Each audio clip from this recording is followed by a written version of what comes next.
आत्मा के शरीर में प्रवेश करने का विषय विभिन्न धार्मिक, दार्शनिक और सांस्कृतिक दृष्टिकोणों पर निर्भर करता है। यह विज्ञान की परिधि से बाहर है, क्योंकि आत्मा का अस्तित्व और उसका शरीर में प्रवेश करने की प्रक्रिया को विज्ञान साबित या माप नहीं सकता। विभिन्न धर्म और सांस्कृतिक इस प्रक्रिया को अलग-अलग तरीके से समझाती है। यहाँ मैं मुख्य रूप से हिंदू धर्म के दृष्टिकोणों को विस्तार से समझाने का प्रयास करूँगा। हिंदू धर्म में आत्मा का प्रवेश।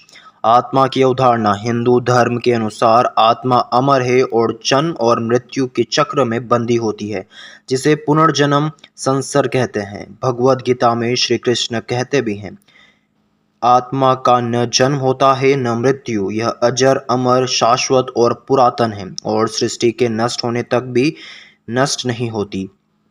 गर्भ में आत्मा का प्रवेश। हिंदू धर्म के अनुसार गर्भ में आत्मा का प्रवेश एक महत्वपूर्ण घटना होती है, जिसे गर्भाधान कहते हैं। यह आत्मा है कि गर्भाधान के समय आत्मा नए जीवन में प्रवेश करती है।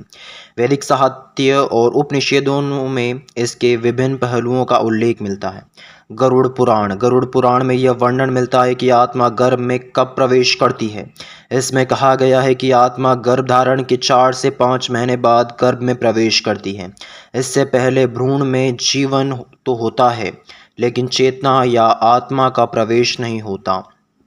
बृहत संहिता। बृहत संहिता के अनुसार आत्मा गर्भ धारण के 16वें दिन गर्भ में प्रवेश करती है। यह आत्मा के प्रवेश के समय के विषय में एक अन्य दृष्टिकोण प्रस्तुत करती है। प्रवेश की प्रक्रिया। प्रवेश की प्रक्रिया को समझने के लिए हमें समझना होगा कि आत्मा और शरीर कैसे संवाद करते हैं। हिंदू धर्म के अनुसार आत्मा सूक्ष्म शरीर के माध्यम से स्थूल शरीर के साथ संपर्क स्थापित करती है। यह सूक्ष्म शरीर मन, बुद्धि, अहंकार और चित्त से बना होता है।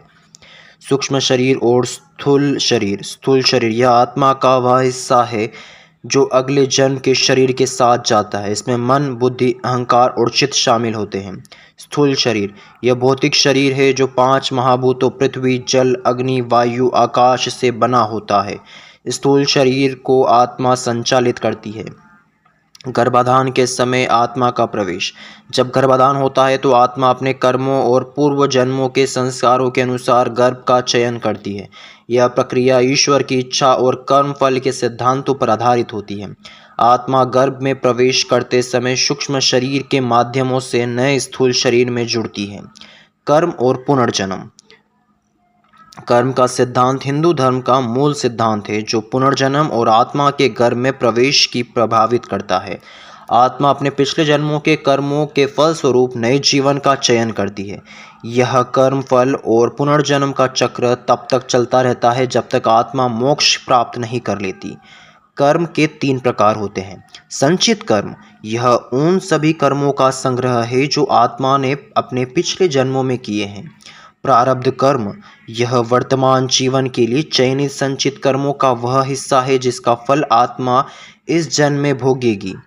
क्रियमाण कर्म यह वह कर्म है जो आत्मा वर्तमान जीवन में कर रही है और इसका फल भविष्य में भोगना होगा। अन्य धार्मिक दृष्टिकोण।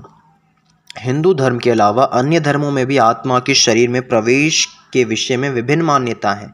जैसे बौद्ध धर्म में कहा जाता है कि आत्मा की अवधारणा नहीं होती, बल्कि पुनर्जन्म और कर्म के सिद्धांत पर जोर दिया जाता है। ईसाई धर्म में आत्मा ईश्वर की कृपा से सृजित होती है और गर्भ धारण के समय ही शरीर में प्रवेश कर लेती है। इस्लाम धर्म। इस्लाम में माना जाता है कि आत्मा गर्भ धारण के 120 दिन बाद शरीर में प्रवेश करती है। आत्मा के शरीर में प्रवेश करने की प्रक्रिया एक गूढ़ और जटिल विषय है जो विज्ञान की परिधि से बाहर है।